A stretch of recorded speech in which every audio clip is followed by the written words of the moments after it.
My name is Charlotte Smith and I am a pre-service teacher studying a Bachelor of Secondary Education at the Strathfield campus. I commenced my secondary school journey at Winmalee High School before transitioning to St Mary's Senior High School at the beginning of my senior years. I was seeking a learning environment where I'd be challenged by my peers that also had a passion for academics and strive to excel. The school offered an independent, university-style learning experience, which was an environment I ultimately thrived in. Throughout the course of my educational journey, I observed a stark difference between my journey and the journey of my younger brother.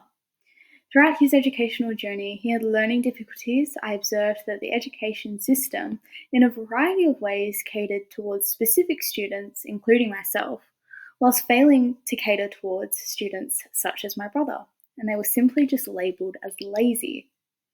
Upon reflection, this was a fundamental reason why I decided to pursue a career in education.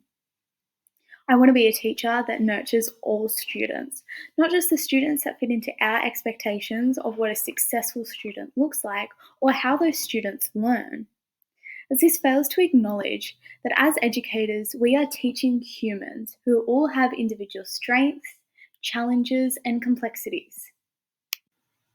Education at its core is not a static system that involves the mere transfer of information from teacher to student, but rather consists of various facets that has the potential to allow students to undergo a process of transformation in order to reach their potential.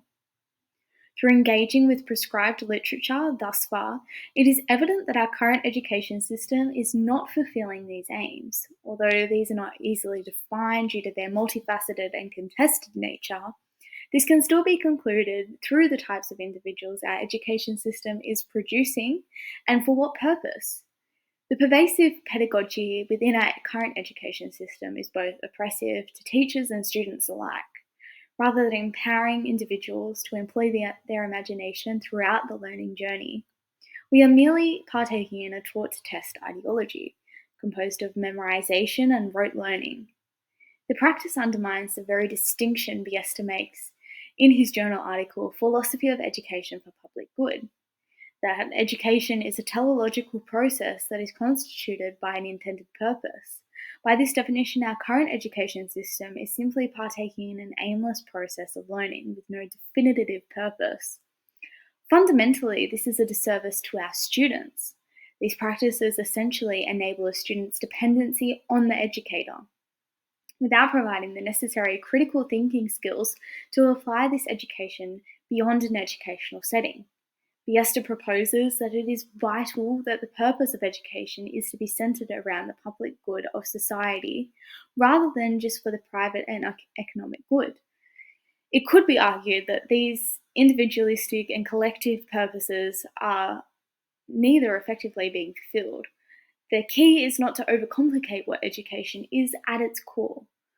The system is built upon humans, not robots. Thus, we could never formulate a solution that eradicates the weaknesses within our education system, nor could we approach every student or lesson the same. As educators, we have a responsibility to adapt according to our students' varying needs. The challenge collectively we will face as educators is not only the complexities of our students, but additionally, there will be new challenges that arise in our education system as we witness changes in our society and culture at large, as we've seen with technology. Despite a variety of these challenges being systemic, I firmly believe that as educators, we still have the power and the responsibility to create change within our own classrooms.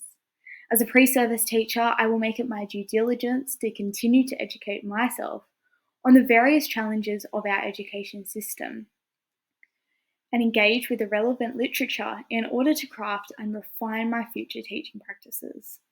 I aim to implement teaching practices supported by research to ensure that I give my students the best opportunity to reach their potential and thrive in an educational setting and beyond. In this presentation, I've discussed my educational journey and how this has shaped my decision to pursue a career in education. Additionally, through engaging with prescribed literature, I've unpacked my teaching philosophy. Thank you for listening to this presentation.